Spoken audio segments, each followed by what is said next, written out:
Kwanza niungane wenzangu kumshukuru Mwenyezi Mungu mwingi wa rehema aliyeturuzuku afya njema na kutuwezesha sote kufika siku ya leo ambapo unapokea taarifa hizi.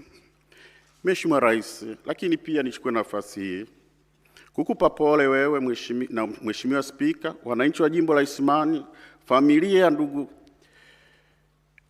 familia na Watanzania wote kwa kuondokewa na aliyekuwa waziri wa nchi, ofisi ya waziri mkuu, sera, bunge, uratibu na wenye ulemavu, Mheshimiwa William Vangimembe Lukuvi. Poleni sana.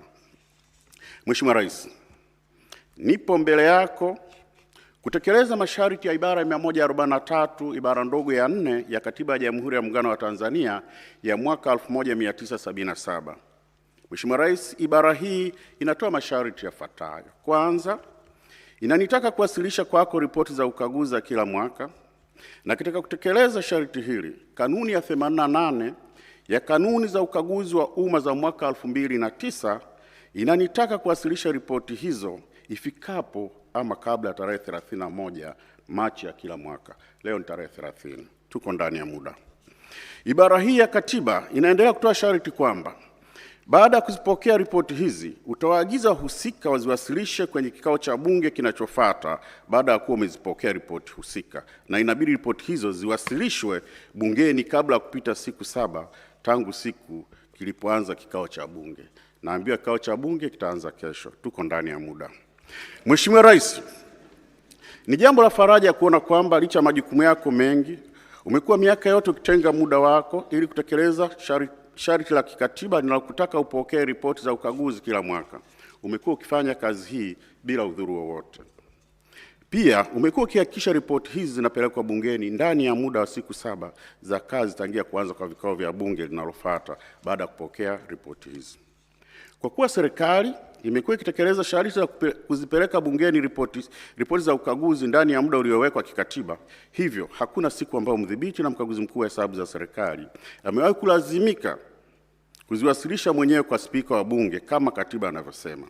Mheshimiwa Rais, nikupongeze sana kwa kuhakikisha masharti ya kikatiba yanatekelezwa kwa ukamilifu wake. Hii inaonyesha dhamira yako ya kweli katika kukuza uwazi na uwajibikaji kwenye serikali na taasisi za umma. Mheshimiwa Rais, napenda pia kukupongeza kwa kuanza rasmi utekelezaji wa Dira ya Taifa ya Maendeleo ya 2050 katika mwaka wa fedha huu ambao tunauanza, mwaka 2025-26, ambao inaweka misingi wa kujenga uchumi shindani, jumuishi na unategemea uwajibikaji wa pamoja na matumizi bora ya rasilimali za umma. Mheshimiwa Rais, dira hii ina malengo ya Tanzania kuwa nchi ya kipato cha kati cha juu ikiwa na watu zaidi ya milioni 118, uchumi wa thamani ya dola za Kimarekani trilioni 1, na wastani wa pato la kila mtu la dola za Kimarekani milioni 7 ifikapo 2050. Mheshimiwa Rais, haya ni malengo sahihi kabisa na yanatekelezeka kutokana na rasilimali tulizonazo katika taifa hili. Na ili tekelezwe, tuwe na dhima moja, dhamira moja na utashi wa pamoja kama taifa wa kusimamia rasilimali za taifa letu, kuhakikisha ukusanyaji sahihi wa mapato na pia kuhakikisha matumizi sahihi ya mapato hayo. Mheshimiwa Rais, ni matumaini yangu kuwa ripoti zinazowasilisha zitakupa taswira halisi kuhusu usimamizi wa fedha na rasilimali nyingine za umma pamoja na utendaji wa taasisi za umma katika kutekeleza shughuli zake, ikiwemo miradi mikubwa ya serikali na kuwatumikia wananchi. Mheshimiwa Rais, baada ya maelezo haya ya awali, ninaomba sasa uniruhusu nijielekeze katika kutoa muhtasari wa matokeo ya ukaguzi wangu kwa mwaka wa fedha wa 2024-2025. Kama sheria ya ukaguzi inavyosema, baada ya ripoti hizi kuwasilishwa bungeni, zitakuwa wazi kwa wananchi ili wazisome na kuona kwa kina nini kimo kwenye ripoti hizo ambazo ninaziwasilisha kwako hapa leo. Mheshimiwa Rais, nianze na idadi ya kaguzi nilizofanya kwa mwaka wa fedha 2024-2025. Kwa mwaka wa fedha 2024-2025 nimefanya jumla ya kaguzi 1553 za aina mbalimbali, zikihusisha kaguzi 1339 za hesabu za fedha, kaguzi 18 za ufanisi, kaguzi za kiufundi kwa njia real time audit 12, kaguzi za mifumo ya tehama 137 na kaguzi maalum na za kiuchunguzi 47, ambazo kati ya hizo kaguzi za kiuchunguzi na maalum 38 zimekamilika na 9 ziko katika hatua mbalimbali ya kukamilishwa. Mheshimiwa Rais, kuhusu kaguzi maalum na za kiuchunguzi 47 nilizosema hapo juu, kaguzi 45 zinatokana na maombi ya taasisi za serikali, viongozi na wadau mbalimbali. Kaguzi 2 nilizianzisha mimi mwenyewe. Kati ya maombi hayo kutoka kwa viongozi na taasisi za serikali, Bunge liomba kaguzi 7, Waziri Mkuu aliomba kaguzi 1, vyombo vya kiuchunguzi kwa maana TAKUKURU, DCI na TCEA waliomba kaguzi, jumla ya kaguzi 31. Wakuu wa taasisi za serikali waliomba kaguzi 2. Na kupitia taarifa za siri toka kwa wananchi tulifanya jumla ya kaguzi 4. Mheshimiwa Rais, mwenendo wa hati za ukaguzi. Katika mwaka wa fedha 2024-2025 nimetoa jumla ya hati 1339 za kaguzi, ikiwa ni 38 ikilinganishwa na hati 1301 nilizotoa katika mwaka wa fedha 2023-2024.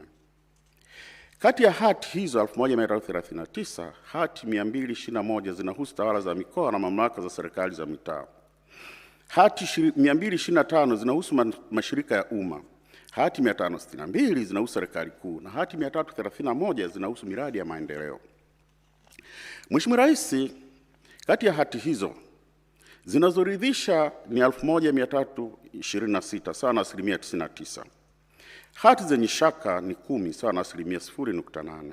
Hati mbaya ni 1 sawa na 0.1.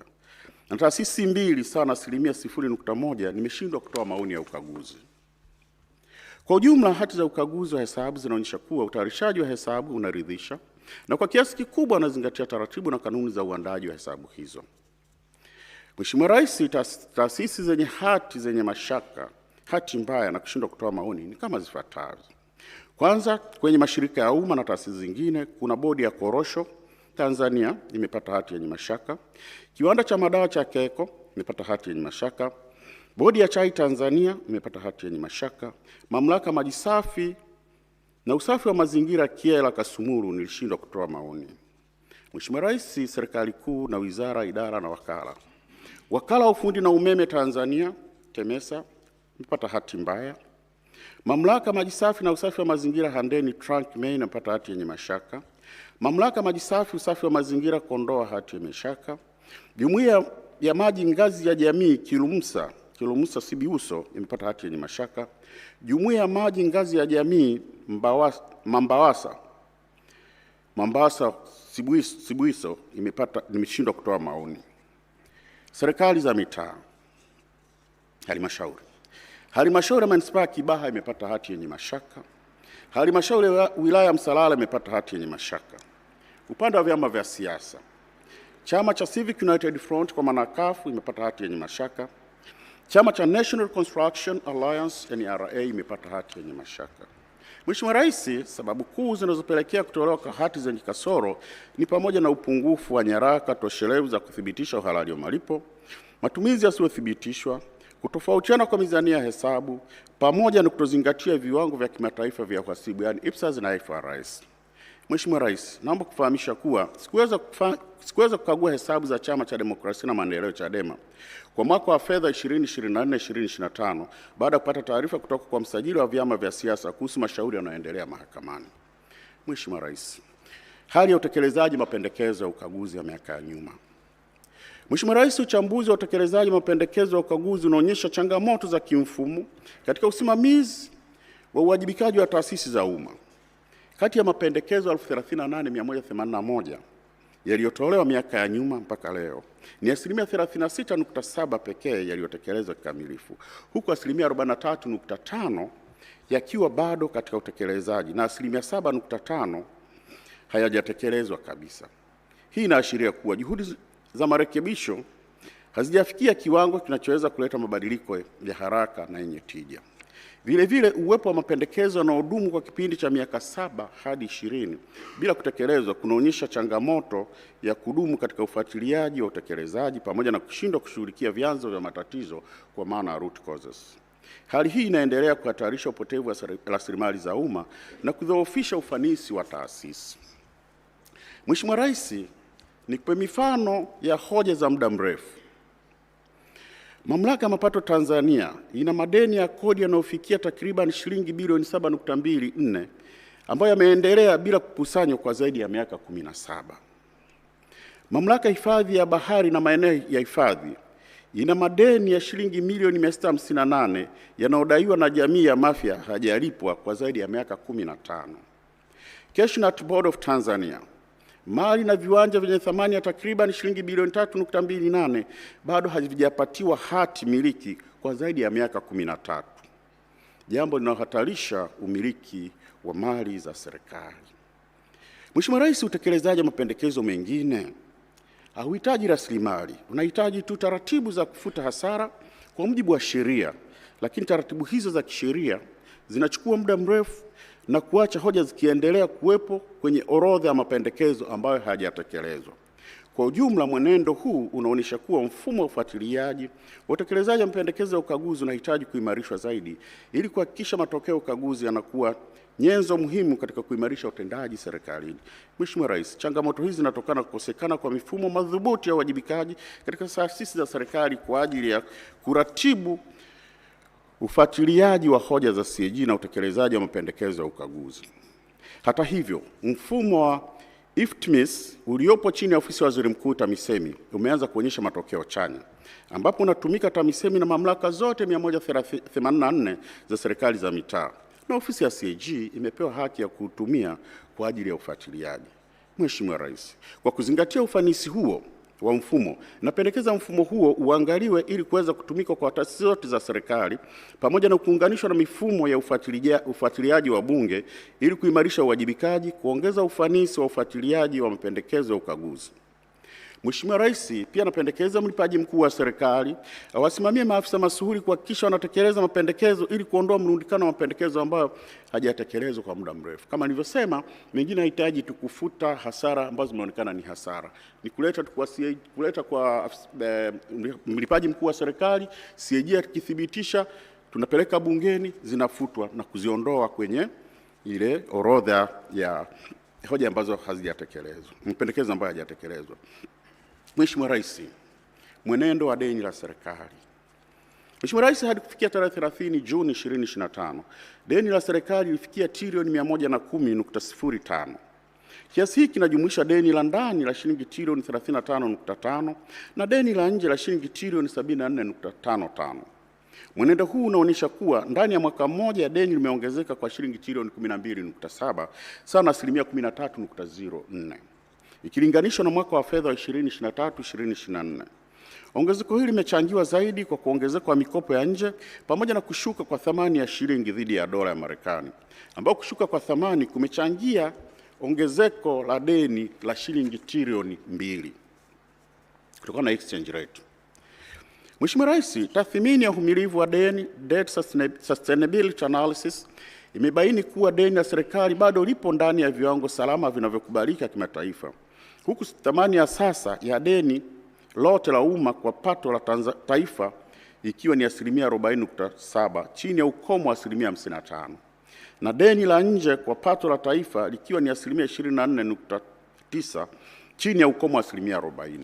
Aidha, uwiano wa deni la nje kwa mauzo ya nje ni asilimia 125.5 ambao bado upo ndani ya kiwango cha asilimia 180. Viashiria hivi pamoja na ukuaji wa uchumi vimeimarisha uaminifu wa Tanzania kimataifa, jambo linaonekana kupitia ukadiriaji mzuri wa utulivu wa hadhi ya ukopaji ambao Moody's wametupatia daraja la B1 kwa maana tuko stable mwezi Desemba 2024, na Fitch Ratings ilitoa daraja la B+ kwa maana stable Machi mwaka huu. Haya ni mashirika ambayo yanatathmini uwezo wa ukopaji katika nchi mbalimbali na uwezo wa uchumi na uvumilivu. Mheshimiwa Rais, usimamizi wa mapato. Mwenendo wa ukusanyaji wa mapato. Bajeti ya serikali kwa mwaka wa fedha 2024/2025 ilifikia trilioni 50.29, ambapo mapato yaliyopatikana yalikuwa ni shilingi trilioni 47.82 sawa na utekelezaji wa asilimia 93.11. Mapato ya ndani yaliendelea kuwa chanzo kikuu kwa kufikia asilimia 99.41 ya lengo, huku mamlaka ya mapato Tanzania TRA ikiwa mchangiaji mkuu wa makusanyo hayo, yakionyesha utendaji mzuri wa ukusanyaji ambapo yalivuka lengo. Nichukue nafasi hii Mheshimiwa Rais kuipongeza serikali na TRA kwa ufanisi huu. Aidha, serikali iliongeza utegemezi wa mikopo ya kibiashara ambayo ilivuka lengo na kufikia 108.18%, wakati misaada ya mikopo nafuu ilifikia 39.73% ya lengo. Mheshimiwa Rais, kutowasilishwa fedha za mifuko maalum special funds kwenye mifuko husika. Mheshimiwa Rais, nibaini kutowasilishwa kwa fedha ya mifuko maalum ambapo kiasi cha shilingi trilioni 2.28 kilichokusanywa na Mamlaka ya Mapato Tanzania kutokana na tozo za mafuta na reli kiliingizwa kwenye mfuko mkuu wa hazina. Kati ya kiasi hicho, shilingi bilioni 780.88 pekee ndizo zilizowasilishwa kwenye mfuko husika, ikiwemo mfuko wa barabara, mfuko wa nishati vijijini, mfuko wa reli na mfuko wa maji, huku shilingi trilioni 1.48 zikibaki bila kupelekwa na kutumika kwa shughuli nyingine. Hata hivyo, Mheshimiwa Rais, mifuko maalum ya serikali imekuwa mingi, inahitaji kutathminiwa kwa kina, kwani hali hii inadhoofisha dhana ya kuwa na mfuko mkuu wa hazina. Mheshimiwa Rais, ninatambua juhudi za serikali katika kuboresha mifuko hii. Hata hivyo, kwa kuwa hali imekuwa ikiendelea kwa muda mrefu kutokana na mwenendo unaojirudia, napendekeza serikali ifanye mapitio ya mfumo wa kisheria ili kuweka utaratibu unaoruhusu mgawanyo ulioainishwa wazi kati ya fedha zinazopelekwa kwenye mifuko maalum na mfuko mkuu bila kuathiri utekelezaji wa majukumu ya mifuko hiyo. Mheshimiwa Rais, kesi za kodi za rufaa zilizokwama.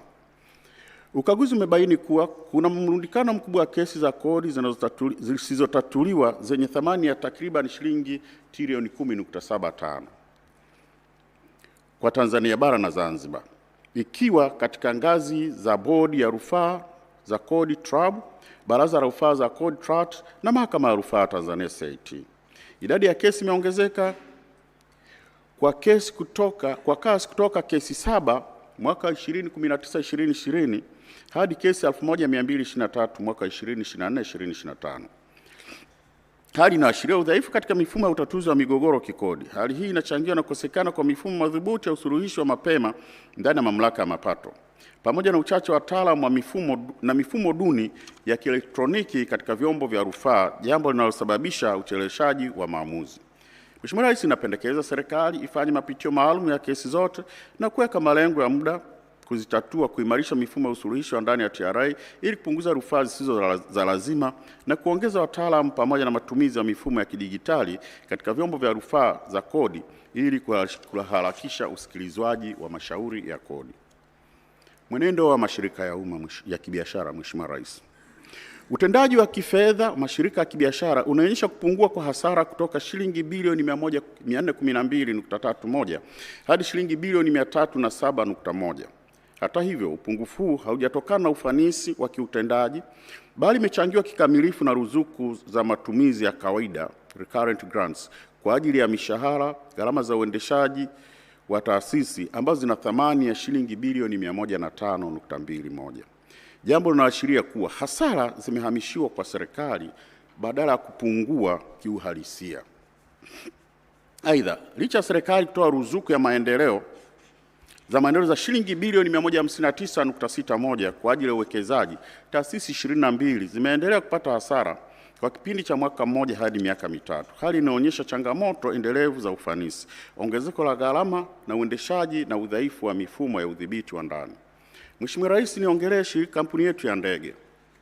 Mheshimiwa Rais, kampuni ya ndege Tanzania ATCL imeendelea kupata hasara ambapo kwa mwaka wa fedha 2024-2025 ilipata hasara ya shilingi bilioni 191.19, ikiwa ni ongezeko la 108% na hivyo kufikisha jumla ya hasara tangia lianzishwe ya shilingi bilioni 748.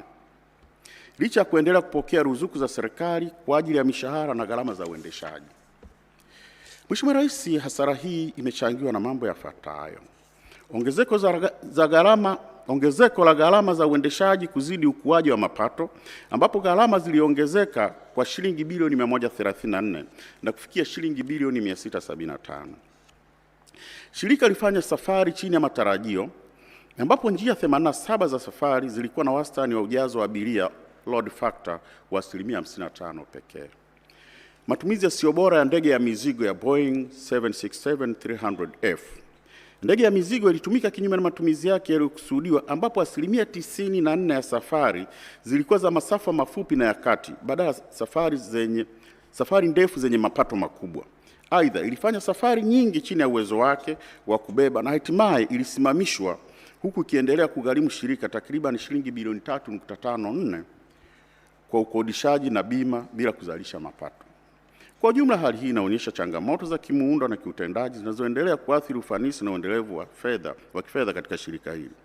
Udhaifu wa mifumo ya udhibiti umepelekea malipo ya shilingi bilioni 20.61 kwa mawakala bila uthibitisho wa kuwafikia abiria, pamoja na marejesho kwa abiria kutokana na kusitishwa ama kuahirishwa kwa safari, yani refunds, za shilingi milioni 310.57 yaliyofanyika bila uthibitisho wa nyaraka. Mheshimiwa Rais, ninaamini shirika letu lina nafasi ya kutengeneza faida na kuondokana na hasara. Ninapendekeza kuwa serikali iboreshe ufanisi wa shughuli za ATCL kwa kupitia upya faida za njia za safari na matumizi ya ndege, kuandaa mkakati maalum wa kuongeza ufanisi wa ndege ya mizigo, kuunganisha mifumo ya tehama ili kuboresha ubadilishanaji wa data na kupunguza michakato nje ya mfumo, pamoja na kuimarisha udhibiti wa marejesho ya fedha kutoka kwa mawakala ili kulinda mapato ya kampuni. Mheshimiwa Rais, Shirika la Reli Tanzania. Shirika la Reli Tanzania TRC linaendelea kukabiliwa na changamoto za kiutendaji zinazoathiri utendaji wake wa kifedha, hususan katika reli ya MGR ile ya zamani, ambapo kiwango cha mizigo kimepungua, hali iliyosababisha kushuka kwa mapato na kuongezeka utegemezi wa ruzuku za serikali licha ya kuongezeka kwa mapato kutokana na SGR hii mpya.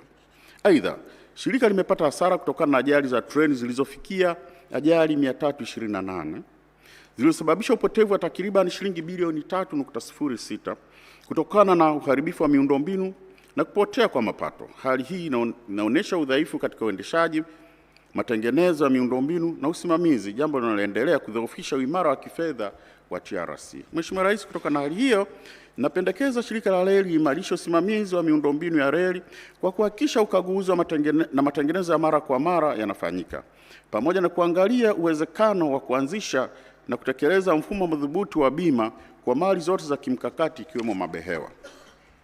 Mheshimiwa Rais, utaratibu wa kuchangia ruzuku kwenye mfuko mkuu wa serikali. Litathmini uzingatiaji wa matakwa ya kisheria yanayohusu uwasilishaji wa michango wa 15% ya mapato ghafi na malipo ya gawio kutoka kwa mamlaka na taasisi za umma. Ukaguzi wangu umebaini kuwa baadhi ya mashirika ya umma na taasisi zisizo za kibiashara zinawasilisha michango katika mfuko mkuu wa serikali, huku zikiwa zinategemea kwa kiasi kikubwa ruzuku kutoka serikalini. Katika mwaka wa fedha 2024-2025, taasisi 7 zilichangia jumla ya shilingi bilioni 12.72, wakati huo zikipokea ruzuku ya matumizi ya kawaida yenye jumla ya shilingi bilioni 123.08, ikiwa ni ruzuku ya gharama za uendeshaji. Taasisi hizo, Mheshimiwa Rais, ni Shirika la Viwango Tanzania ambalo lilipokea shilingi bilioni 17 likachangia bilioni 8. Mamlaka masoko ya mitaji ilipokea milioni 708 ikachangia milioni 211. Mamlaka maendeleo ya biashara Tanzania ilipokea bilioni 3 ikachangia milioni 637. Baraza la Taifa la Hifadhi na Usimamizi wa Mazingira walipokea bilioni 5 wakachangia milioni 830. Mamlaka ya Afya ya Mimea na Viuatilifu Tanzania ilipokea bilioni 12 ikachangia bilioni 1.6. Kituo cha Uwekezaji Tanzania kilipokea bilioni 2 ikachangia milioni 90. Baraza la Taifa la Elimu ya Ufundi na Mafunzo ya Ufundi Stadi ilipokea bilioni 81 ikachangia milioni 414. Kwa uchambuzi huu, mchango wa bilioni 12 ni takriban 10% tu ya ruzuku za shilingi bilioni 123, ikimaanisha kuwa kwa kila shilingi milioni 100 inayotolewa kama ruzuku, serikali inarejeshewa shilingi 10 pekee. Hali hii inaonyesha kuwa serikali kwa kiasi kikubwa inajichangia yenyewe kupitia taasisi zake badala ya kupata mapato halisi ya ndani, jambo linalopunguza ufanisi wa sera ya mchango wa 15% na kuongeza utegemezi wa mashirika haya kwa ruzuku za serikali. Mheshimiwa Rais, napendekeza kwamba taasisi zinazopokea ruzuku za serikali, kiwango cha ruzuku kipunguzwe kulingana na mchango unaotarajiwa badala ya kuruhusu urejeshaji wa fedha zile zile kwa serikali. Shirika la Umeme Tanzania. Mheshimiwa Rais, katika ukaguzi imebaini kuwa baada ya kukamilika kwa mradi wa bwawa la Mwalimu Nyerere mwezi Machi 2025, majaribio ya uwezo wa mitambo ya kufua umeme hayakufanyika kwa pamoja kama ilivyotakiwa na mkataba ili kuona mitambo yote turbine 9 kama itawashwa kwa wakati mmoja itafanyaje kazi. Hali hii imetokea na kutokuwepo kwa miundombinu ya kutosha kusafirisha umeme pamoja na changamoto za kiwango cha maji. Kutofanyika kwa majaribio kamili kwa wakati kunaongeza hatari ya kupokea mitambo isiyokidhi viwango vya ubora na utendaji, jambo ambalo linaweza kusababisha ufanisi mdogo wa uzalishaji umeme na kuongezeka kwa gharama za marekebisho katika kipindi kijacho. Mheshimiwa Rais, napendekeza kuwa Shirika la Umeme Tanzania lihakikishe majaribio ya utendaji na ufanisi wa mitambo ya kuzalisha na kufua umeme na jenereta yanafanyika kwa mujibu wa matakwa ya mkataba. Mheshimiwa Rais, ongezeko la gharama na upotevu wa madai shilingi trilioni 1.48. Nilibaini ongezeko la gharama kutokana na kushindwa kwenye mashauri ya usuluhishi katika mradi wa bwawa la Mwalimu Nyerere unaotekelezwa na TANESCO uliosababisha hasara ya jumla ya shilingi trilioni 1.48. Kwanza, nilibaini kuwa migogoro 13 iliyoamuliwa na bodi ya usuluhishi ilisababisha malipo ya dola milioni 400, takriban shilingi bilioni 889.6, na kuongeza gharama za mradi kutoka shilingi trilioni 6.55 hadi shilingi trilioni 7.44. Pili, nilibaini kuwa serikali ilipoteza miradi ya kijamii yenye thamani ya shilingi bilioni 262.34 baada ya kubadilishwa kwa wigo wa mradi na kuondolewa wajibu wa mkandarasi. Tatu, nilibaini kuwa TANESCO haikukata faini ya ucheleweshaji kwa maana liquidated damages ya shilingi bilioni 327 licha ya mkandarasi kushindwa kukamilisha mradi kwa wakati. Hali hii inaonyesha udhaifu katika usimamizi wa mikataba na inaleta hasara kubwa kwa serikali. Mheshimiwa Rais, napendekeza kuwa serikali ifanye uchunguzi wa kina dhidi ya timu iliyosimamia mkataba huu ili kubaini kama kuna uzembe uliosababisha hasara hiyo baada ya kushindwa mashauri hayo. Na TANESCO yaagizwe kuimarisha mifumo yake ya usimamizi wa mikataba mikubwa. Mheshimiwa Rais, utendaji wa benki za serikali. Benki ya Maendeleo ya Kilimo Tanzania TADB. Nimebaini changamoto katika usimamizi wa mikopo katika Benki ya Maendeleo ya Kilimo TADB. Benki ilitoa mkopo wa shilingi bilioni 12.17 kwa mteja mmoja uliovuka ukomo wa kisheria wa shilingi bilioni 7.17. pamoja na kutoa shilingi bilioni 9.58 bila usajili na uthamini wa dhamana ipasavyo. Aidha, shilingi milioni 862 za mkopo huo zilitumika kwa matumizi ambayo hayakusudiwa. Vile vile, kwenye deni la shilingi bilioni 28.76, mkopo wa shilingi bilioni 28.76 umechelewa kwa siku 542, lakini bado unainishwa kama unaolipika, kinyume na miongozo ya Benki Kuu Tanzania. Hali hii inaonyesha udhaifu katika tathmini, utoaji na ufuatiliaji wa mikopo na unaweka hatari ya upotevu wa fedha za umma pamoja na kudhoofisha uimara wa fedha kwenye benki. Mheshimiwa Rais, napendekeza kuwa Benki ya Maendeleo ya Kilimo ichukue hatua za kisheria mara moja kutaifisha na kuuza dhamana za wadaiwa sugu wote ili kufidia fedha za serikali, sambamba na kuchukua hatua za kinidhamu kwa maafisa walioidhinisha mikopo bila kufuata taratibu na kuhakiki dhamana. Benki ya Maendeleo TIB na kampuni yake Tanzu ya Rasilimali. Mheshimiwa Rais, nimebaini kuwa Benki ya Maendeleo TIB na kampuni yake Tanzu ya TIB Rasilimali zinakabiliwa na changamoto kubwa ya kifedha na kiutendaji. Benki ina upungufu wa mtaji wa msingi core capital wa shilingi bilioni 44.43 dhidi ya kiwango cha shilingi bilioni 200 kinachotakiwa kisheria, na inakabiliwa na uhaba mkubwa wa ukwasi, hali inasababisha kushindwa kulipa madeni yaliyoiva yenye thamani ya shilingi bilioni 373.14 huku ikiwa na rasilimali chache za ukwasi. Aidha, kiwango cha mikopo chechefu kimeongezeka hadi 29% juu ya ukomo wa 5% unaotakiwa na Benki Kuu ya Tanzania, pamoja na kuwepo kwa mapungufu katika usimamizi wa mikopo na dhamana, ambapo mikopo yenye thamani ya shilingi bilioni 14.95 haina nyaraka sahihi za dhamana. Vile vile, deni la shilingi bilioni 37 linalodaiwa na Ofisi ya Msajili wa Hazina tangu mwaka 2019 bado halijalipwa, huku kampuni Tanzu ya TIB Rasilimali ikiendelea kupata hasara kwa miaka 5 mfululizo. Hali hii inaonyesha udhaifu wa kifedha na kiutendaji unaohatarisha uendelevu wa benki pamoja na uwezo wake wa kutekeleza majukumu yake ya maendeleo. Mheshimiwa Rais, kutokana na matokeo haya, napendekeza serikali ifanye tathmini ya kina ya faida na hasara kwa maana cost benefit analysis ili kuamua kama inafaa kuendelea kuweka mtaji mpya kwenye Benki ya Maendeleo TIB au kuhamisha majukumu yake kwenda benki nyingine ya serikali. Vile vile napendekeza kuchukua maamuzi ya kimkakati yanaweza kuhusisha kuiunda upya kwa maana restructuring au kuiunganisha kampuni ya TIB rasilimali ili kupunguza hasara kwa serikali. Mheshimiwa Rais, katika kuangalia jinsi ya kuunganisha hii benki ama kuifuta, tuwe makini tusije chukua tatizo la TIB na kupeleka kwenye benki nyingine kama ilivyotokea hapo siku za nyuma. Lakini serikali iendelee na utaratibu wa kuyabaini mashirika na taasisi za umma za aina hii na kuziunganisha kwa kufuata taratibu za kisheria ili kuleta ufanisi kwenye serikali. Mheshimiwa Rais, utendaji wa mifuko ya hifadhi ya jamii.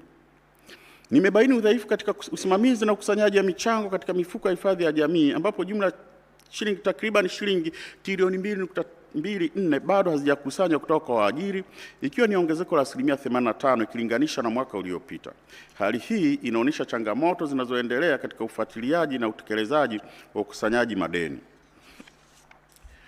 Mfuko wa Taifa wa Hifadhi ya Jamii NSSF unadai shilingi trilioni 2.09, ongezeko la 99%, ambapo shilingi bilioni 562.63 zimepitiliza zaidi ya miezi 12 bila kukusanywa.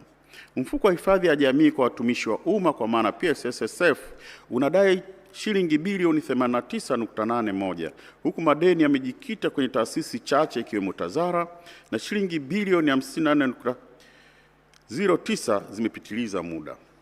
Mfuko wa fidia kwa wafanyakazi unadai shilingi bilioni 59.45, ongezeko la 5.3%, ambapo shilingi bilioni 30.24 zimechelewa kukusanywa. Kwa ujumla zaidi ya shilingi bilioni 666 zimepitiliza mwaka mzima bila kukusanywa. Hali inaonyesha udhaifu mkubwa wa ufuatiliaji na utekelezaji wa sheria na hivyo kuhatarisha ukwasi wa mifuko pamoja na uwezo wake wa kulipa mafao ya wanachama kwa wakati. Napendekeza kwa mifuko iingie mikataba rasmi ya malipo na waajiri yenye mpango mahususi wa ulipaji, structured settlement plan. Pia mifuko imarishe ufuatiliaji na utekelezaji wa sheria ili kuhakikisha marejesho ya madeni yanafanyika kwa wakati. Sekta ya afya. Mheshimiwa Rais, ukaguzi umebaini udhaifu wa kimfumo katika usimamizi wa mnyororo wa ugavi wa dawa na vifaa tiba katika bohari ya dawa MSD, unaojitokeza kuanzia hatua ya upokeaji hadi usimamizi wa hifadhi na usambazaji. Katika hatua ya upokeaji, MSD ilipokea dawa na vifaa tiba vyenye thamani ya shilingi bilioni 20.28 vilivyokuwa na muda mfupi wa matumizi, kinyume na miongozo inayotaka kuwe na angalau 80% ya muda wa matumizi. Hali hii imetokana na uhaba wa dawa pamoja na udhaifu katika mifumo ya ufuatiliaji wa bidhaa zinazopokelewa. Matokeo ya udhaifu yanaonekana katika hatua ya usimamizi wa akiba ambapo MSD ilikuwa na dawa zilizokwisha muda zenye thamani ya shilingi bilioni 18.74, bidhaa zilizoharibika za shilingi bilioni 707.82 pamoja na dawa za bilioni 2.95 zilizo karibu kuisha muda wake katika baadhi ya kanda. Vile vile nimebaini kuwa vifaa tiba vyenye thamani ya shilingi bilioni 5.17 havitumiki katika vituo vya kutolea huduma za afya vya halmashauri 28 licha ya uwekezaji mkubwa uliofanywa na serikali.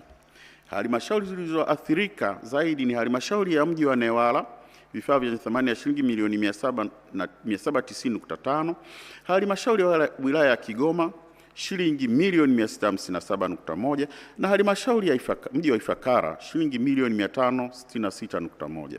Hali hii inachangiwa na uhaba wa wataalamu, kutokamilika kwa miundombinu, ukosefu wa umeme na wa uhakika pamoja na vitendanishi.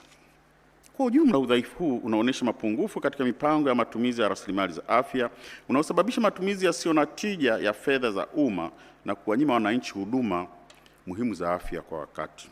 Mheshimiwa Rais, napendekeza serikali kupitia Wizara ya Afya ihakikishe kuwa bohari ya dawa MSD inaimarisha mipango ya ugavi ili kuepuka upokeaji wa dawa na vifaa tiba vilivyobakiza muda mfupi wa matumizi kinyume na miongozo. Pia kuimarisha udhibiti wakati wa mapokezi na kuweka mfumo madhubuti wa kufuatilia kutekeleza masharti ya urejeshaji wa bidhaa zisizotumika kwa mujibu wa makubaliano na wazabuni. Aidha, serikali kupitia ofisi ya Waziri Mkuu TAMISEMI kwa kushirikiana na Wizara ya Afya iweke kipaumbele cha haraka katika kukamilisha miundombinu muhimu, kuimarisha upatikanaji wa umeme wa uhakika na kupeleka wataalamu stahiki katika vituo vya afya ili kuhakikisha vifaa tiba vilivyonunuliwa vinaanza kutumika kwa wakati, hivyo kuongeza ufanisi wa huduma za afya na kuokoa maisha ya wananchi. Utekelezaji wa miradi. Mheshimiwa Rais, katika ukaguzi wa mradi wa ujenzi wa barabara Kanyani Junction Mvugwe, nilibaini kasoro za ubora katika tabaka la msingi na lami zilizotokana na matumizi ya kokoto zisizokidhi viwango kwenye kipande cha kilomita 47. Licha ya maelekezo ya kitaalamu kutoka kwa mshauri mwelekezi ya kujenga upya eneo lote lenye kasoro kwa kuondoa tabaka la msingi na tabaka la juu, mkandarasi ya kutekeleza maelekezo hayo badala yake aliweka tabaka la double surface dressing na single surface dressing ambalo halitatui tatizo la msingi, na hatua hiyo ilikubaliwa na TANROADS. Ukaguzi ulithibitisha kuwa kasoro hizo ziliendelea kuwepo na kiasi cha takriban shilingi bilioni 17.25 kililipwa kwa kazi hiyo ambayo haikukidhi viwango. Hali hii inaonyesha udhaifu katika usimamizi wa mikataba, ukiukwaji wa maelekezo ya kitaalamu na uwezekano wa upotoshaji wa taarifa. Baada ya kasoro hizo kubainishwa wakati wa ukaguzi, TANROADS ilielekeza kazi hiyo ifanyike upya kama alivyoshauri mtaalamu mwelekezi hapo awali. Kutokana na hali hiyo, serikali iko katika hatari ya kupata hasara ya kifedha na kuingia gharama za ziada za matengenezo ya ujenzi mpya wa barabara katika kipindi kifupi. Mheshimiwa Rais, napendekeza kuwa Wizara ya Ujenzi na TANROADS wasimamie kikamilifu utekelezaji wa mkataba na kuhakikisha mkandarasi anajenga upya kipande chote chenye kasoro kwa kuzingatia viwango vilivyoidhinishwa bila gharama za ziada kwa serikali. Wahakikishe kuwa hakuna malipo yanayofanyika kwa kazi zisizokidhi viwango, pamoja na kuimarisha usimamizi wa kiufundi na uthibitishaji wa ubora wa kazi kabla ya kuidhinisha malipo. Wachukue hatua kwa wahusika wote ambao kusimamia vyema mradi huu. Mheshimiwa Rais, ni muhimu pia kuhakikisha miradi yote ya barabara nchini inasimamiwa kwa weledi mkubwa, kuondoa uwezekano wa miradi hiyo kuharibika mara tu baada ya kukabidhiwa kwa serikali. Mheshimiwa Rais, kupitia kusaini mikataba bila mapitio ya kisheria na kutozingatia ushauri wa mwanasheria mkuu wa serikali. Katika ukaguzi wangu nimebaini kuwa baadhi ya taasisi zilisaini mikataba yenye thamani ya shilingi bilioni 56 bila kufanyia mapitio ya kisheria kwa maana vetting na kama inavyotakiwa, pamoja na kutozingatia ushauri wa mwanasheria mkuu wa serikali. Miongoni mwa mifano iliyobainika ni Chuo Kikuu cha Dodoma katika mkataba wa shilingi bilioni 4.87 na Shirika la Umeme Tanzania TANESCO katika mkataba wa dola za Marekani milioni 4.79, ambapo ushauri wa kisheria haukujumuishwa katika mikataba ya mwisho. Hali hii inaongeza hatari ya serikali kuingia mikataba yenye mianya ya kisheria na vipengele kandamizi, hivyo kuathiri uwezo wake wa kujilinda katika migogoro na kusababisha hasara za fedha za umma. Napendekeza serikali wachukulie hatua stahiki maafisa masuli wote waliosaini mikataba bila mapitio ya kisheria au wanaopuuza ushauri wa mwanasheria mkuu bila kutoa sababu za msingi. Vile vile, mamlaka ya udhibiti wa ununuzi PPRA iweke udhibiti control kwenye mifumo ya NeST itakayofanya mikataba wote kutoendelea na hatua ya malipo hadi uthibitisho wa kimaandishi wa mapitio ya mwanasheria mkuu au mwanasheria wa taasisi utakapoingizwa kwenye mfumo. Nashukuru mkurugenzi wa PPRA anatekeleza hili pendekezo kabla hajaanza. Nashukuru sana. Nadhani nimekuwa overtaken by event kwa sababu ya wasilisho lake.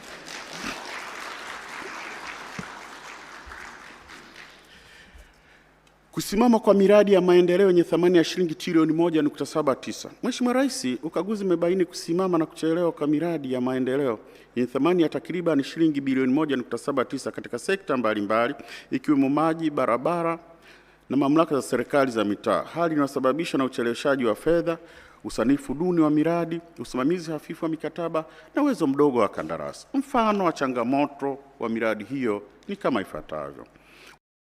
RUWASA miradi yenye thamani ya shilingi bilioni 763.6 ambapo miradi 435 imechelewa kukamilika na miradi 9 imetelekezwa. TANROADS miradi yenye thamani ya shilingi bilioni 754.17 ambapo miradi 33 imeathirika ikiwemo miradi 21 iliyosimama au kutelekezwa.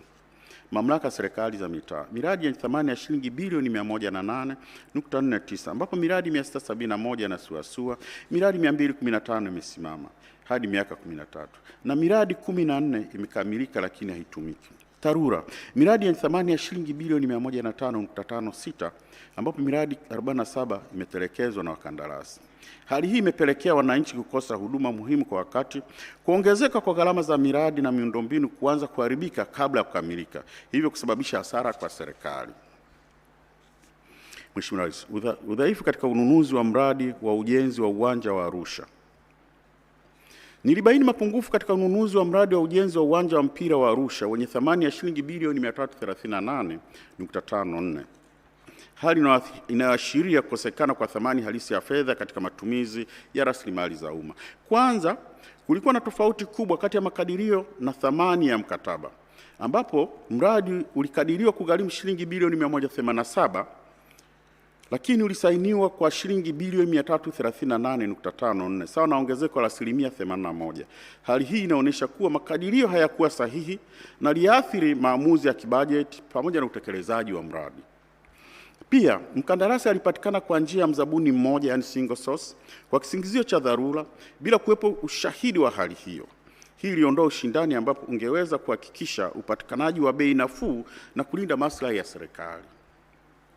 Tatu, majadiliano ya zabuni yalifanyika kwa udhaifu ambapo sehemu kubwa ya vipengele vilivyojadiliwa havikuwa vimeidhinishwa na wigo wa kazi kwenye mpango wa majadiliano na wigo wa kazi ulipunguzwa bila kupunguza gharama ipasavyo. Aidha, gharama zisizo halali ikiwemo shilingi bilioni 3.27 za gharama za zabuni zilijumuishwa katika mkataba na kubebwa na serikali. Kwa ujumla, Mheshimiwa Rais, hali hii inaonyesha udhaifu katika upangaji wa miradi, uteuzi wa kandarasi na usimamizi wa majadiliano na mikataba. Udhaifu unaweza kusababisha matumizi yasiyo na tija na kukosekana kwa thamani halisi ya fedha za umma. Napendekeza Wizara ya Habari, Utamaduni, Sanaa na Michezo iimarishe usimamizi wa ununuzi kwa kuhakikisha makadirio yanayoaminika, matumizi sahihi ya njia za ununuzi na udhibiti madhubuti wa majadiliano na mabadiliko ya mikataba ili kulinda fedha za umma. Sekta ya maji. Mheshimiwa Rais, naomba kufahamisha kuwa upotevu wa maji, non-revenue water, umeendelea kuisababishia serikali hasara kubwa, ambapo katika mwaka wa fedha 2024-2025 wastani wa upotevu wa maji umeongezeka hadi kufikia 35% kutoka 32%, kiwango kilicho juu ya lengo la kitaifa la kutozidi 20%.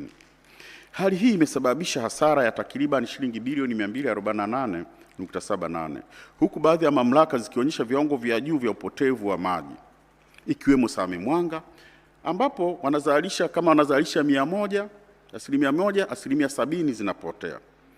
Dar es Salaam 53% ya maji yanayozalishwa yanapotea. Morogoro 50% ya maji yanayozalishwa yanapotea, ikiwa na maana sehemu kubwa ya maji yanayozalishwa hayafikii wananchi, ama yanawafikia lakini hawatozwi. Chanzo kikuu, Mheshimiwa Rais, cha tatizo hili ni miundombinu chakavu na wizi wa maji, jambo linaongeza gharama za uzalishaji bila kurejesha mapato. Hali hii inaathiri uendelevu wa kifedha mamlaka za maji, inapunguza upatikanaji wa huduma na kuongeza utegemezi wa ruzuku kutoka serikalini. Ninapendekeza kuwa serikali iimarishe uwekezaji katika ukarabati na uboreshaji wa miundombinu ya maji, mifumo ya udhibiti wa upotevu wa maji na kuchukua hatua madhubuti dhidi ya miunganisho haramu ili kupunguza hasara na kuongeza ufanisi wa sekta ya maji. Ukaguzi wa balozi. Mheshimiwa Rais, katika ukaguzi wangu nimebaini kuwa licha ya Wizara ya Mambo ya Nje kupitia balozi zake kubaini fursa mbalimbali za uwekezaji na ushirikiano kutoka nje ya nchi, utekelezaji wake umekuwa na changamoto kutokana na kutokuwepo kwa utaratibu madhubuti kati ya wizara za kisekta na taasisi husika. Hadi Oktoba 2025, jumla ya hati 50 za makubaliano, memorandum of understandings, zilizowasilishwa hazikuwa zimepatiwa majibu wala kufanyiwa kazi. Hali hii inaonyesha ucheleweshaji katika kuchakata na kutekeleza fursa hizo. Aidha, pamoja na uwepo wa mfumo wa usimamizi wa masuala ya nje FMS, bado haujawezesha ufuatiliaji na utoaji majibu kwa wakati. Hali hii inasababisha serikali kushindwa kunufaika kikamilifu na fursa za kiuchumi zinazobainishwa kupitia balozi zetu. Mheshimiwa Rais, nilifahamishwa kwamba katika nyanja za kidiplomasia kukaa kimya bila kujibu inatafsiriwa kwamba hilo jambo limekataliwa. Kwa muktadha huo, inawezekana kuna memorandum of understandings ambazo baada ya kuchambuliwa zikaonekana hazina manufaa kwa nchi. Basi, badala ya kukaa kimya kwa upande wa sekta husika ifahamishe Wizara ya Mambo ya Nje, na Wizara ya Mambo ya Nje ifahamishe balozi husika, ili huyo balozi akae kimya akijua jambo fulani limekataliwa, badala ya kutompa majibu toka kwenye sekta husika. Anaendelea kufuatilia, kumbe jambo lenyewe halina tija. Kwa Mheshimiwa Rais, napendekeza serikali imarishe ufuatiliaji wa fursa za kidiplomasia ya uchumi kwa kuwekwa katika hoja endelevu ambayo itakuwa ikijadiliwa wakati wa vikao vya IMTC chini ya uongozi wa Katibu Mkuu Kiongozi. Usimamizi wa jengo la serikali lililopo New York, nilibaini kuwa serikali imepoteza zaidi ya dola za Marekani milioni 13.5 kutokana na usimamizi dhaifu wa jengo lake lililopo New York. Upotevu huu unatokana na kushindwa kuwasilishwa kwa mapato ya kodi ya pango yaliyokusanywa, kuwepo kwa madeni ya pango ambayo hajalipwa, pamoja na kutotumika kwa baadhi ya maeneo ya jengo kwa muda mrefu. Licha ya hatua za kubadilisha msimamizi wa jengo, fedha zilizopotea bado hazijarejeshwa na hatua za uwajibikaji dhidi ya wahusika hazijakamilika. Hali hii inaendelea kuonesha udhaifu katika usimamizi wa mali za serikali na ucheleweshaji utekelezaji wa mapendekezo yaliyotolewa awali. Kutokana na hali hiyo, napendekeza Mwanasheria Mkuu wa serikali achukue hatua za kisheria ili kurejesha fedha hizo, na wizara husika imarishe mifumo ya usimamizi na uwajibikaji wa mali zote za serikali zipo nje ya nchi ili kuzuia kujirudia kwa dosari hizi.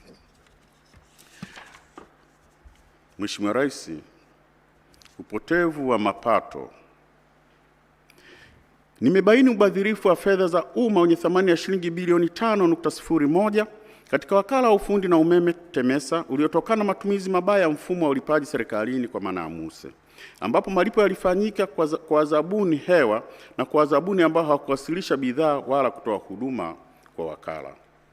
Udanganyifu huu ulifanyika kupitia matumizi ya moduli ya malipo ya pamoja kwa maana bulk payment iliwezesha kulipwa kwa zabuni wasiosajiliwa kwenye mfumo, pamoja na moduli ya hati za malipo normal voucher ambapo malipo yalifanyika bila uthibitisho wa kupokelewa kwa bidhaa au huduma. Kwa mfano, jumla ya shilingi bilioni 2.95 zililipwa kwa zabuni hewa katika mikoa mbalimbali na shilingi bilioni 2.04 zililipwa bila uthibitisho wa huduma, ikiwemo shilingi bilioni 1.95 kwa mzabuni mmoja.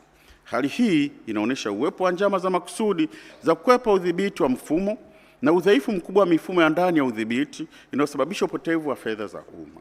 Mheshimiwa Rais, napendekeza ili kuondoa mianya hiyo, serikali ikamilishe uchunguzi unaoendelea na kuwachukulia hatua za kinidhamu, kisheria na kijinai watumishi wote waliohusika na ubadhirifu huu. Sambamba na hilo, Wizara ya Fedha iboreshe na kuziba mianya yote kwenye mfumo wa MUSE, hususan kwenye moduli ya bulk payment ili kuzuia mfumo kuruhusu malipo kwa zabuni wasiosajiliwa na wasiothibitishwa. Mheshimiwa Rais, upotevu wa fedha kutokana na ukopaji bila mkataba rasmi. Mheshimiwa Rais, ukaguzi umebaini kuwa Jeshi la Zimamoto na Uokoaji ilipokea jumla ya shilingi bilioni 1.29 kutoka benki moja ya kibiashara nchini bila kuwepo kwa mkataba rasmi wa kisheria, na matumizi ya fedha hizo hayakuweza kuthibitishwa kuwa yalitumika katika shughuli za jeshi. Kutokana na hali hiyo, benki hiyo ilikata shilingi milioni 948.44 moja kwa moja kutoka kwenye akaunti ya jeshi kama marejesho ya fedha hizo. Hali hii imesababisha hasara kwa serikali, kudhoofisha utekelezaji wa shughuli za uokoaji na inaashiria ukiukwaji wa sheria ya fedha za umma pamoja na viashiria vya makosa ya jinai.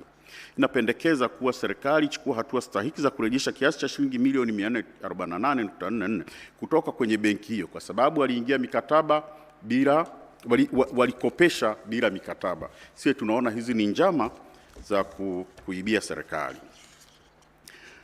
Mheshimiwa Rais, uuzaji wa viwanja nje ya mfumo na ugawaji wa viwanja bila malipo. Nilifanya ukaguzi maalum katika halmashauri ya manispaa ya Kibaha kuhusu mradi wa uuzaji wa viwanja katika eneo la Pangani Kibaha, ambapo nilibaini kuwa viwanja 168 vyenye thamani ya jumla ya shilingi bilioni 4.09 viliuzwa nje ya mfumo wa tausi, ambapo kiasi cha shilingi milioni 481.77 kililipwa akaunti za benki za watu binafsi wasiokuwa watumishi wa halmashauri, na kiasi cha shilingi bilioni 3.61 hakikuthibitika upokeaji wake. Pia nilibaini kuwa halmashauri ya manispaa ya Kibaha iligawa viwanja 189 bila malipo yenye thamani ya jumla ya shilingi bilioni 7.84 kwa wanufaika mbalimbali. Hali hiyo imepelekea halmashauri hiyo kukosa mapato hayo. Napendekeza hatua stahiki zichukuliwe dhidi ya wahusika, ikiwemo kuhakikisha urejeshwaji wa fedha ambazo hazikupokelewa. Pia napendekeza viwanja vilivyotolewa bila malipo, wahusika walipie viwanja hivyo kwa kuzingatia bei ya soko ili kuipatia halmashauri mapato stahiki. Fursa ya mapato ya hewa ya ukaa. Mheshimiwa Rais, ukaguzi umebaini kuwa Tanzania ina fursa kubwa ya mapato kupitia biashara ya hewa ya ukaa, carbon credits. Ikizingatiwa kuwa misitu na mikoko huhifadhi takriban gigatani 5.8 za kaboni zenye thamani inayokadiriwa kufikia shilingi trilioni 1 kwa mwaka. Hata hivyo, fursa hii bado haijanufaisha serikali ipasavyo. Kwa uchambuzi, Wakala wa Huduma za Misitu Tanzania TFA, licha ya kusimamia zaidi ya hekta milioni 14.5 za misitu, haujaripoti mapato yoyote yanayotokana na kaboni. Aidha, miradi mingi ya kaboni ipo katika hatua za awali, ambapo 70% ya miradi iliyosajiliwa bado haijaanza utekelezaji, na baadhi imekwama kwa zaidi ya miaka miwili. Mikataba iliyopo kati ya serikali na waendelezaji binafsi ina udhaifu wa kimuundo. Ingawa mikataba hiyo ina muda wa hadi miaka 40, haijabainisha tarehe mahususi za kuanza utekelezaji. Haijaweka viashiria vya utendaji kwa maana milestones, na haijapanga ratiba ya malipo iliyo wazi. Kutokana na mapungufu hayo, waendelezaji wanaweza kushikilia haki za kaboni kwa muda mrefu bila kuwajibika kutoa matokeo yanayopimika. Kwa sasa serikali inategemea taarifa zinazoandaliwa na waendelezaji binafsi ambao wanapaswa kuthibitishwa. Aidha, mfumo wa uhakiki wa Kituo cha Taifa cha Ufuatiliaji wa Kaboni haujaanza kufanya kazi kamilifu. Hivyo Tanzania haina mfumo huru wa kuthibitisha idadi ya hati za carbon credits zilizouzwa pamoja na bei zake. Mheshimiwa Rais, napendekeza ifuatavyo. Ofisi ya Makamu wa Rais ianzishe na kusimamia utekelezaji wa kamili wa mfumo wa biashara ya kaboni bila kuchelewa. Serikali iandae mkataba wa kitaifa utakaojumuisha masharti ya lazima, viashiria vya utendaji vinavyopimika na ratiba za malipo zilizo wazi, na uanzishwe na kutumika kikamilifu kwa mfumo wa kitaifa wa uhakiki kama chanzo pekee cha taarifa sahihi za biashara ya kaboni. Mheshimiwa Rais, malimbikizo ya madeni kwa taasisi za serikali. Nimebaini kuwa serikali ina malimbikizo ya madeni yanayofikia shilingi trilioni 6.58 yanayodaiwa na wakandarasi, watumishi na fidia kwa wananchi waliopisha maeneo ya miradi. Madeni haya yanajumuisha kwanza, madai ya wakandarasi na wazabuni yanayocheleweshwa ya shilingi bilioni 207, hali inayokwamisha utekelezaji wa miradi na kudhoofisha mitaji ya wazabuni wa ndani. Malimbikizo ya stahiki za watumishi bilioni 305 yanayohusisha madai ya mishahara na stahiki nyingine. Fidia kwa wananchi yani PAPS za shilingi bilioni 218.55, hali inasababisha migogoro ya ardhi na kuchelewesha utekelezaji wa miradi ya kimkakati. Riba na adhabu kutokana na ucheleweshaji wa malipo shilingi bilioni 162.92, ambazo ni hasara ya moja kwa moja kwa serikali. Hali hii inaongeza mzigo wa kifedha kwa serikali, inakwamisha utekelezaji wa miradi ya maendeleo na kudhoofisha utoaji wa huduma kwa wananchi. Mheshimiwa Rais, ili kukabiliana na changamoto hizi, napendekeza mambo yafuatayo. Kwanza, serikali ihakikishe utoaji wa fedha za miradi na huduma unafanyika kwa wakati ili kuepusha mzigo wa riba na adhabu zisizo za lazima. Serikali ihakikishe tathmini na malipo ya fidia kwa wananchi yanakamilika kabla ya miradi kuanza ili kuepusha migogoro ya kisheria na kusimama kwa miradi. Taasisi zote za umma kwa kushirikiana na hazina zihakikishe kutenga bajeti ya kulipa madeni ya watumishi. Mashirika yenye madeni makubwa kama TANESCO na TPDC yaelekezwe kuweka mipango thabiti ya kulipa madeni hayo kwa awamu ili kuboresha hali ya ukwasi kwa taasisi zinazodai. Mheshimiwa Rais, licha ya kuwepo kwa malimbikizo ya madeni ambayo taasisi za umma zinadaiwa na wadau mbalimbali, lakini pia kuna taasisi ambazo nazo zinadai madeni makubwa. Miongoni mwa taasisi zinazoathirika zaidi ni Shirika la Umeme Tanzania TANESCO, ambalo linakabiliwa na changamoto ya madai makubwa yasiyolipwa kutoka kwa taasisi za serikali. Madai haya ya muda mrefu yameathiri uwezo wa kifedha wa shirika katika kuendesha shughuli na kuboresha huduma za umeme. Mfano wa taasisi zinazodaiwa, Mheshimiwa Rais, ni ZECO inadaiwa shilingi bilioni 292, DAWASA inadaiwa bilioni 35, mamlaka za maji za mikoa zinadaiwa bilioni 21, TPDF inadaiwa shilingi bilioni 14, hospitali ya Muhimbili inadaiwa bilioni 10, Wizara ya Maji na Umwagiliaji bilioni 9, taasisi ya mifupa Muhimbili bilioni 4, polisi bilioni 4, magereza bilioni 3. Napendekeza kwamba serikali hakikisha taasisi zake zinalipa ankara zao, TANESCO isimamia kwa umakini ukusanyaji wa madeni na mfumo wa malipo ya kabla prepaid uanzishwe hata kwa taasisi za umma ili kuepuka kujirudia kwa hali hii. Pia napendekeza kuwepo kwa utaratibu madhubuti utakaowezesha hazina kukata fedha kutoka kwa bajeti za wadaiwa wa TANESCO na kuziwasilisha moja kwa moja kwa TANESCO. Wakala wa mabasi yaendayo haraka. Mheshimiwa Rais, nimebaini mapungufu katika usimamizi wa mapato na mikataba ya ubia katika wakala wa mabasi yaendayo haraka kwa maana ya DART, hali inayohatarisha ufanisi wa kifedha na kiutendaji wa mradi. DART inadai madai shilingi bilioni 3.66 ya ada za matumizi ya miundombinu ambazo hazijakusanywa kwa wakati. Hali hii inaonyesha udhaifu katika ufuatiliaji wa mikataba na ukusanyaji wa mapato. Aidha, nimebaini kutozingatiwa kwa matakwa ya kisheria katika mabadiliko ya mikataba ya ubia pamoja na uhakiki usiojitosheleza wa kampuni zinazohusika katika utekelezaji wa miradi. Vile vile mikataba ilisainiwa kabla ya kuanzishwa kwa kampuni mahususi za miradi, special purpose vehicle. Hali inaongeza hatari ya kisheria na migogoro ya kimkataba. Kwa ujumla, udhaifu huu unaonyesha changamoto katika usimamizi wa mikataba ya ubia, ufuatiliaji wa mapato na udhibiti wa utekelezaji wa miradi.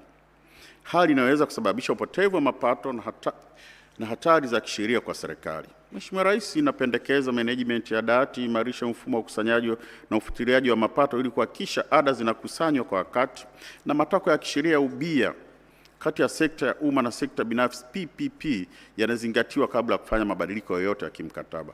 Na serikali ifanye uhakiki wa kina wa kiufundi, kifedha na kisheria kwa kampuni za utekelezaji na kuimarisha usimamizi wa utekelezaji wa mikataba ikiwemo kutoza adhabu na kudai dhamana. Mheshimiwa Rais, ukaguzi wa mifumo. Ukaguzi umebaini kuwa taasisi nyingi za umma hazizingatii maelekezo ya serikali kuhusu matumizi ya mifumo shirikishi ya kielektroniki, hali inayodhoofisha uwazi, uwajibikaji na ufanisi katika usimamizi wa rasilimali. Taasisi 80 zimeendelea kutumia mifumo mingine badala ya MUSE bila kibali. Taasisi 59 zilifanya manunuzi ya shilingi bilioni 9.9 nje ya mfumo wa NeST, na mamlaka za serikali za mitaa 23 zilikusanya mapato ya shilingi bilioni 6.65 nje ya mfumo wa GoTHOMIS. Mheshimiwa Rais, ukaguzi umebaini uwepo wa mifumo ya TEHAMA inayoshabihiana na isiyounganishwa katika baadhi ya taasisi za umma, hali inayosababisha urudufu wa kazi, gharama kubwa za uendeshaji na kutokuiana kwa taarifa. Mfano, Tume ya TEHAMA ina mifumo miwili inayotekeleza majukumu yanayofanana. Wakala wa usajili wa biashara na leseni una mifumo minne kwa kazi zake za msingi. Na taasisi kama Mamlaka ya Udhibiti wa Mbolea Tanzania, Mamlaka ya Viwanja vya Ndege Tanzania pamoja na Ofisi ya Taifa ya Takwimu zina mifumo zaidi ya moja inayofanya kazi zinazofanana. Hali hii inapunguza ufanisi wa utoaji huduma, inaongeza gharama zisizo za lazima na inaashiria udhaifu katika uratibu wa usimamizi wa mifumo ya TEHAMA serikali. Mheshimiwa Rais, napendekeza serikali kupitia Wizara ya Fedha na Hazina hakikisha matumizi ya lazima ya MUSE na mfumo mingine shirikishi kwa taasisi zote kwa kuimarisha ufuatiliaji na utekelezaji wa maelekezo. Aidha, kupitia mamlaka ya serikali mtandao iunganishwe mifumo inayofanana ili kupunguza gharama, kuondoa urudufu na uboreshaji wa ubora wa taarifa. Ukaguzi wa ufanisi. Mheshimiwa Rais, natambua juhudi za serikali katika kutoa huduma za msaada wa kisheria kwa wananchi wasio na uwezo, hususan kupitia kampeni ya msaada wa kisheria Mama Samia Legal Aid Campaign. Huduma za msaada wa kisheria bado zimejikita zaidi mijini, huku takriban 30% ya watu wa huduma wakiwa Dar es Salaam. Mheshimiwa Rais, aidha huduma za malezi kwa wazee zinafikia 0.08% tu ya wahitaji. Nyumba za wazee zinakabiliwa na upungufu wa watumishi wa takriban 67%, hali inayosababisha mhudumu mmoja kuwahudumia wazee wengi kwa wakati mmoja na kuathiri ubora wa huduma. Napendekeza serikali imarishe mipango ya utoaji huduma za misaada ya kisheria na kuongeza usimamizi katika utoaji wa huduma kwa wazee wetu. Mheshimiwa Rais,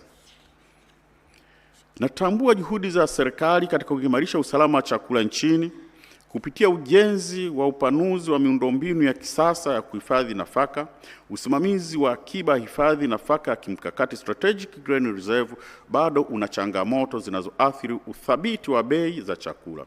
Ununuzi wa nafaka ulifikia wastani wa 58% ya malengo, huku uwezo wa kuhifadhi nafaka ukiwa tani 303,000 tu dhidi ya lengo la tani 700,000. Aidha, gharama ya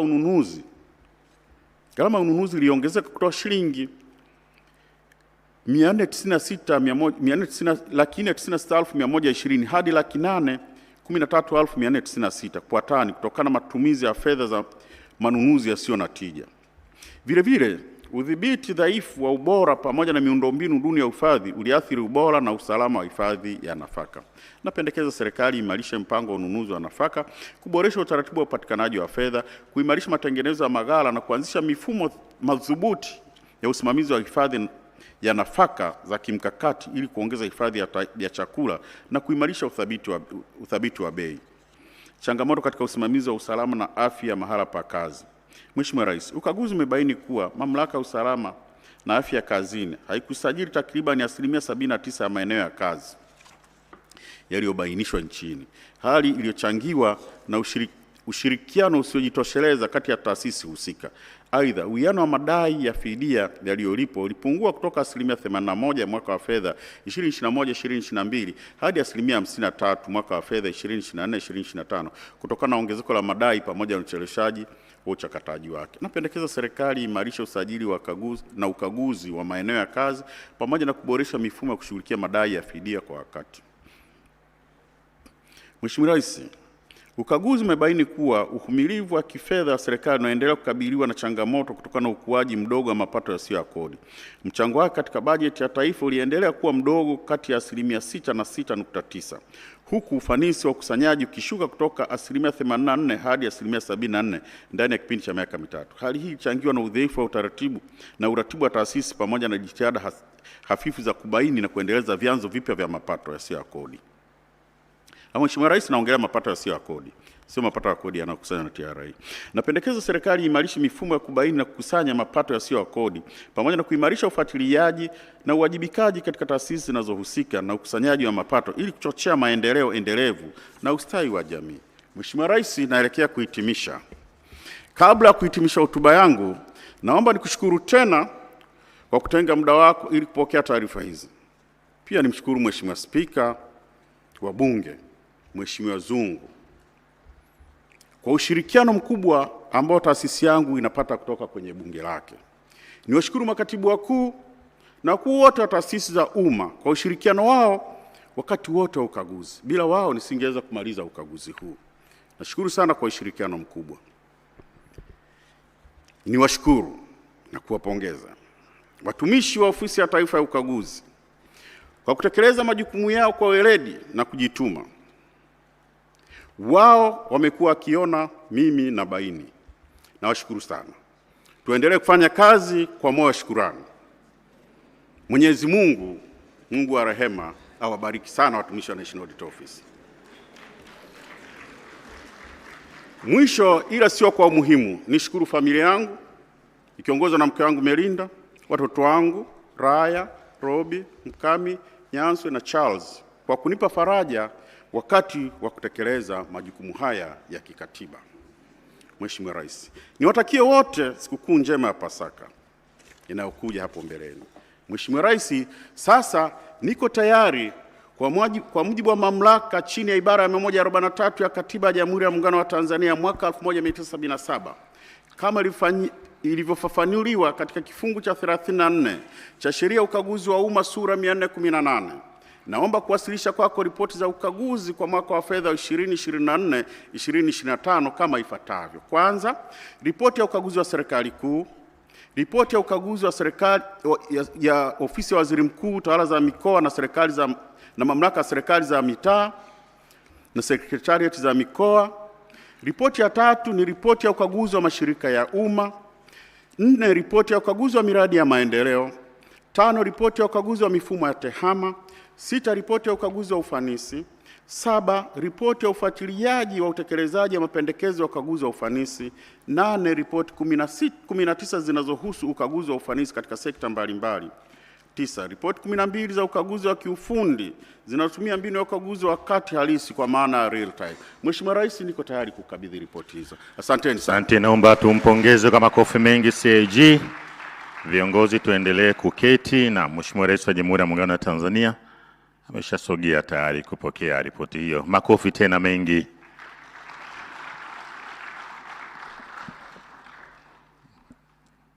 Hizo ripoti za CAG ziko nyingi kweli kweli.